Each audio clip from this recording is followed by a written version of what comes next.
This is what I actually want to watch. This is the kind of stuff I watch off stream. 10 killer survival fails.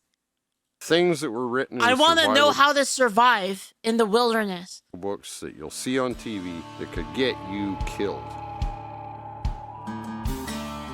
Hi, I'm Greg Ovens, and this is Ovens Rocky Mountain Bushcraft. Yes, I'm so excited. Lolly. There we go. Oh. My Oshi graduated, and I've been sad the whole day. I don't want to put the authors down because I read a lot of these books. A lot of the good information that I know came from some of these books, so I won't mention names. Rubbing snow on frostbite. Now, think about it. Wait. Logically, would that warm up a frozen object? Wait, what? What? No. They even taught that in... Wait. Snow... Hold on, wait. Snow itself... Wasn't it snow itself wasn't actually, like, super cold? But it's like, if you rub it, then yeah, because it would melt onto your freaking hand. Right? And then it would become super cold. Snow is... yeah, but, like, snow itself doesn't transfer heat, like...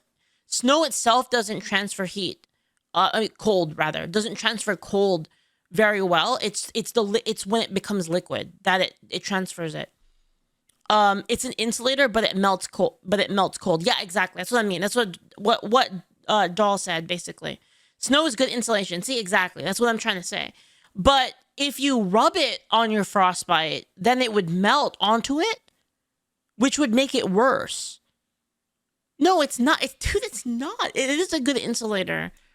First aid classes in the old days. The worst thing you can ever do. It would transfer the it would wick like the water. The water, like the melted water, would then suck away the heat, right? Isn't that how it works? Don't rub snow on frostbite. I gotta take off my jacket. You gotta warm the frozen area up, not cool it down or keep it cold. Another falsehood in the old survival books. You can eat any berries that the birds can eat. I have seen... Oh, that's bullshit. Because certain animals certain animals can't handle certain compounds. And other animals are immune to poisons that others aren't. Like, for instance, if you fed a dog chocolate, they would fucking get poisoned. But then we can eat that, right? Birds eating baneberries. They just sit and eat them. 5 or 6 berries will kill you and I. So why? Thanks so much for the sub. Thank you. Thank you for the prime. Would they tell you this? That's going to get you killed. So that's 2 fat fallacies. Fugger. Moss only grows on the north side of the tree. If you're lost, just look for the north Wait, side is that of the wrong? tree. I heard that. Everyone says that. Because the moss only grows on the north side. Is that of the bullshit? tree. I'm going to show you these trees, and you decide for yourself if I'm right or wrong. We've got a tree here. This, I think, is actually the south side of the tree. Oh. Yeah, isn't it based on like the direction that the sun comes up and sun sets? Trees are covered in moss all the way around. There's the north side. Makes you wonder. Same with this little guy. Moss all the way around. Let's decide. Maybe there's a happy tree. Look at that. Isn't that a nice little tree? Maybe this branch points north. You're starting to get the gist of what I'm saying.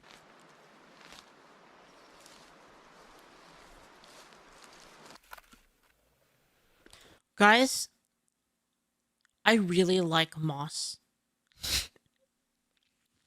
It's like so bouncy, and it's like I like walking on it. It's so nice.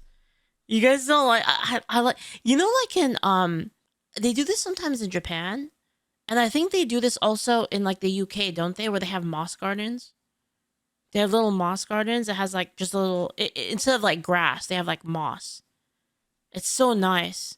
Yeah, some people replace their grass with moss. That's what I'm talking about, Remy. It's like, it's so nice.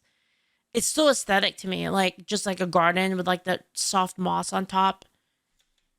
I really like it a lot. Another real fallacy And I've seen it on I live TV in the desert, shows. so I've never Again, seen the not color gonna green mention before. name. Dude, Sarah, I could not. I hate that. Thank you for the bits. I hate the dude. That's the thing I hated the most about Los Angeles. It's fucking awful. It's like everything's ugly. But if you're in a hot area, you got no water, you drink your own urine. Blech. Okay? Well, research it. Not true. It contains concentrated salts.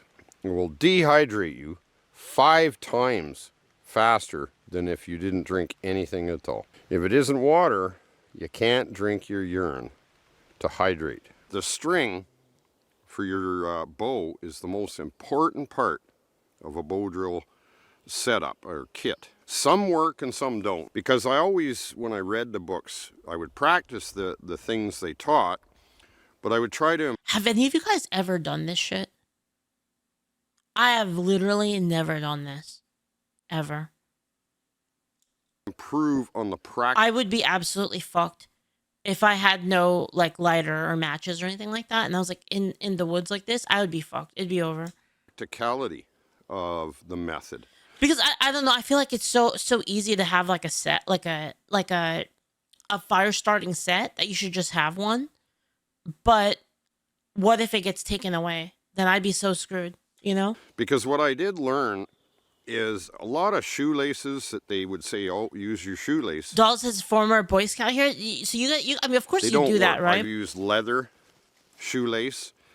What I found with that is it would use Did you know in Alaska, in certain places in Alaska, part of their school curriculum is they literally get like the kids and they drop your ass off on an island and you're allowed to take like only a coffee can's worth of shit. Like you get like a coffee can that you can fill with whatever you want. They drop you off on a fucking island and then they're like, yeah, survive for 2 days. That's fucking crazy. Like, isn't that crazy? That sounds fake. Someone in Alaska told me that when I was there. Like, I was visiting Alaska, and they were like, "Yeah, that's what they did when we were kids." usually break before you would get your ember. Other shoelaces I found just kept stretching and stretching, so that wasn't practical. You know, they would... What? Hold on. What? What city was that? I think it was Ketchikan. Ketchup Can, Alaska. teach that you can make your string from plant fibers. Now, this was an important lesson I learned. Yes, They could have been fucking with you, dude. But the thing is like I've met a lot of people from Alaska, and they're fucking crazy, dude.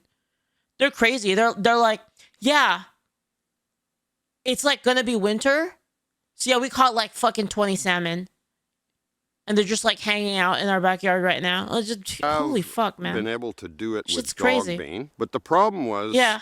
My dog They just catch all their food. They like gather all of their food and shit for the winter. bane kept breaking until I got it almost the thickness of a pencil. And I've like seen their Instagram too. It's like they do that stuff. And long enough. The thing about that is, what if you're in an area that doesn't have dog bane, doesn't have stinging nettle, doesn't have milkweed for any of the fibers, strong enough to make a bow drill string? By the time I got a string that was adequate to get my ember, it took about 2 days to get one strong enough, thick enough that would work. So in a survival situation, you don't have 2 days to make a plant fiber string. And what if it's winter? Take it from me, it's not practical to think that you're just going to make a string from bush material that's going to work. Bring some paracord for your string. It's real. Wait a minute. If you're gonna bring paracord, then why don't you?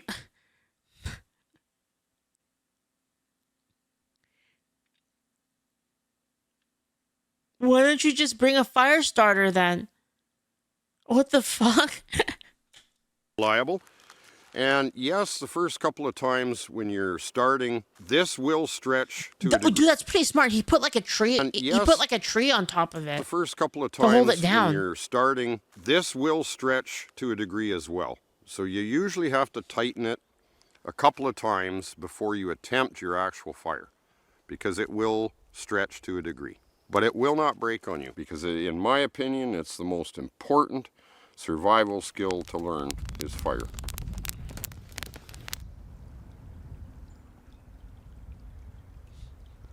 Even though some methods may work, are they practical? You gotta really think that over.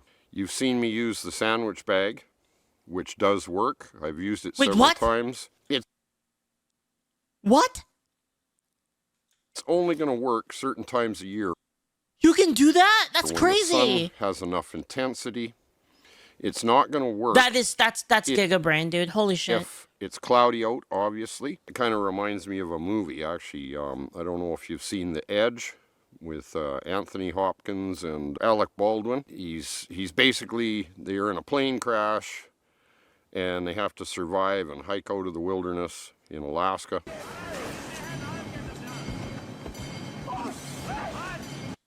At least it's not a man. And it's kind of wintertime. Charles, Anthony Hopkins' character, is explaining to Bob, you can make fire from ice. Now, it is true, it can be done. But again, what? You have to keep in mind that when you have clear enough ice that would work. Oh, as in you use it as a lens. The sun won't be intense enough to make it work as a magnifying glass. I've tried that, it doesn't work. And then the other problem is to find clear enough ice that would. Yeah, because ice normally has a lot of impurities in it, which is gonna make it cloudy. Work.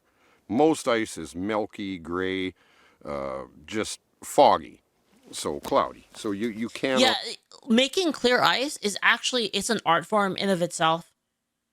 Like there's companies that their entire like business is selling clear ice that they sell to bartenders.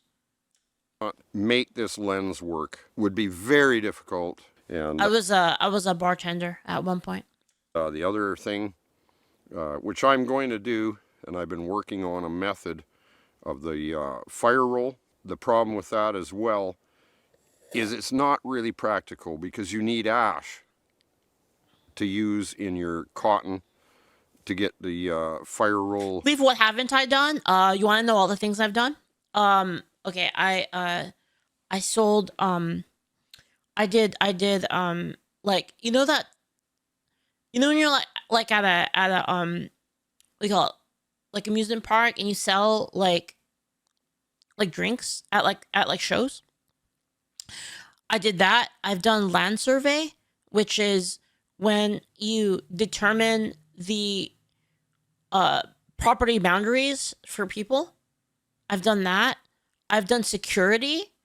I've worked at a game store. I've worked QA. I've worked in a restaurant. I've worked at a hotel. I did command before, not command, what's the word for it? Like, dispatch, emergency dispatch. I've done emergency dispatch. I've done game development, obviously. I've done multiple kinds of security, actually. My resume is huge, yeah. She bullied the poor... She stole the job from the ice cream man. No, security. So, like, I did security at basically a resort. And you have to have girls on staff in order to check out the girls' restroom and to attend to like things that require girls, like patting down people, for instance. You can't really have dudes patting down girls. So I got to do that. Is this some weird sex? No, it's a theme park. But I worked like multiple roles. Like I did like gate security. I've done like patrol and like hotels. You can have girls patting down guys. Yeah, you can, but you can't the other way around. Yeah, and I worked at like and the bartending thing. Like I went to bartending school, and then I got certs, and then I just did like some parties. I didn't really work at a place for that. Smoldering and into coal. So again, I mean, obviously you would have had to have a way to make the first fire in the first place. I've come close, I've got it very hot, but not quite achieved my goal, so I'm still going to work on a video. And please tell us about the time you tackled a 250-pound advocate man bring and a beat lighter. him in a fair right. I've never, Remy, thank you for the bit. I've never, no, I've never actually done that, but I've seen police do it. But even then, you know, if you fall in a creek, your lighter gets wet, or you drop it in the creek. I worked at a sandwich shop too. That one was pretty big. Like working at a sandwich shop, pretty huge because it teaches you like a lot about like basic food making. But I would suggest bring a lighter and a ferro rod, because a ferro rod, you can drop it in. Also, when you don't have any money. When I used to work at the sandwich shop, I didn't really have any money, and it's very, very poggers to work at a food place because you get free food. The lake or the river, take it out, and it'll spark right away again. I am going to do another video as well about, you know, backpacking for a night or 2 nights and the things that you should bring. For majority of the time, security at places are mobile, human surveillance cameras, the ability to call things in. Yeah, you don't actually like tackle anything. Like you're just an observer. You're like an observation drone, basically. Like you see some shit happening and you just tell them. You like call it on the radio. I had to learn all the radio codes and stuff, but I forgot them because it's been like freaking forever. But I used to know like all of those radio codes that they use.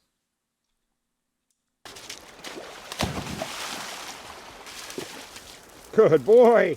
You want to know what was bullshit though? And dude, you know what's bullshit? I remember I was working dispatch. I was working dispatch one time, and I was the newest person working there in dispatch. I got in trouble for using my phone, but literally everyone was using their phone. And like they were like, "Yeah, but you know, you're the new person, so you can't use your phone." I'm like, "What the fuck?" So you're gonna bust me for something when you've been a bad example. Fucking dickheads. They're fucking dickheads, man. Yeah. It's Stupid. Oh, I totally forgot. I also worked in the voice acting industry. I did a little job at like a studio that did voice acting stuff, and I sat on some recordings for that kind of stuff. And I worked on. There's a couple animes I worked on actually, not doing voice acting, but I was like doing like the script checking and stuff. And it's the whole reason I didn't want to go into voice acting, because I worked there and I just saw like how fucking toxic it was, and I was like, dude, this is stupid. Thimbleberry. And I was like, fuck this, I'm gonna make video games. And I'll show Fuck this, I'm gonna be a game designer. This is terrible. I told a story before. They made me pick weeds one time. They made me pick weeds and they gave me plastic bags as tools. So there were like weeds that had thorns on them, and I had to wrap my hands in plastic bags and use them. They didn't give me gloves or like a spade or anything like that. Yeah, and I was like, this is fucking stupid. And just like the way that people act in the industry, I hated it. It was like the whole like, and I'd imagine it's the same in like Hollywood too. It's like a whole lot of simping is what I'll say. It's a whole lot of simping and just dick sucking constantly. And I hated it. Like I was like, this is awful. Yeah, dude, I really wanted to do that. I even went to school. I went to school for voice acting back in the day. I did like a bunch of like stuff. Oh no, and I just didn't like it. Okay, so I'm just going to use a stick here because I'm zoomed in on here. Guys, I love videos like this. Like this is really my jam. Here, they're calling I don't actually watch like only political videos like on my free time. In fact, I've been watching political videos less because I watch them on stream anyway. This is like my favorite thing to watch, like shit like this. Canadian buffalo berry, or soapberry is the name. You can notice here the color of these berries are like an orangey, almost transparent. Now, this is not soapberry. This is Tatarium honeysuckle. Now, see how some of the leaves curve upwards? Some are cup shaped around the berry this way. They're wide and round at the tips. Oval shaped, round at the tips. I'm going to show you soapberry in a second. Deuterium, honeysuckle. The berries aren't really even the same color. The soapberries get a dark red berry. Now you notice with the honeysuckle, the berries I swear, any berry that looks like this is so sus. Like, I don't even want to even attempt to eat them. are above the leaves. Above the leaves, above the leaves, above the leaves. Thank you. So the leaves are on the bottom, the berries come. There's the soapberry bush. That's the shrub. That one has no berries on it. You can see that the berries grow along the stem below the leaves, not above the leaves like the honeysuckle. Now, these berries aren't quite ripe here. It's just not that time of year. But It's kind of like, you know, mushrooms that are just like white or brown, like like normal like cap mushrooms. Like obviously, if it's like a puffball, that's like fine. But like mushrooms that are like brown or white are so scary because it's like they look exactly like ones that will kill you. Dark red, not an orangey transparent. It's so hard to ID them. When I was showing the plant in the book there, the leaves were like kind of a lime green, and basically you can see some of the leaves, you can see the backside, you can see both sides of the leaf. Now, the soapberry is a dark green, not Oh my god. Tommy thinks I remember tasting those little red ones as a kid and you puked. A fly agaric? Like the red one with the white spots that looks like Toad's head. Yeah, those ones are poisonous. that light. No, they don't kill you. Those ones don't kill you. They fuck you up really bad though. They make you like hallucinate and shit. Lime green color, okay? Now, the other thing is, on the back side, the underneath side of soapberry leaves, it's almost a white green. The underside of the soap... Yeah, the only mushrooms like I would actually forage for are the ones that are really obvious. Even ones that are like, I'm pretty sure this is okay, but it's like still it's like in the family of like something that could give me a stomachache but not kill me. Like I still won't even eat those. Berry leaves is velvety or fuzzy. It feels like mullein plant or mullein leaf. So the ones on the honeysuckle there, you can tell they're smooth. So these leaves are fuzzy on the bottom as well. Okay, so there is the bottom of the soapberry, and I put it right on the picture of the honeysuckle there. But you see up the stem all the brown dots, and you can even see... Anyone here play the IRL Pokemon game on the internet called iNaturalist? Anyone play that? It's pretty fun. In the leaf, the brown dots all over the bottom side of the leaf. It's a website where you get an app on your phone and you take pictures of like different species of like animals, mushrooms, plants, and then you put it up on the website and you try to ID it, and the other people try to ID it, and then you get like rating based on like how well you identify stuff, and it's actually used for like research studies. Like there's a couple of my entries that were actually being used in research studies. Not smooth. Pictures of birds. I used to take pictures of like eagles and shit, and like eagles and like falcons, and I'd put it up because I'd be like, I don't know what the fuck this is, but like I got this picture of a freaking eagle, and then like people would argue.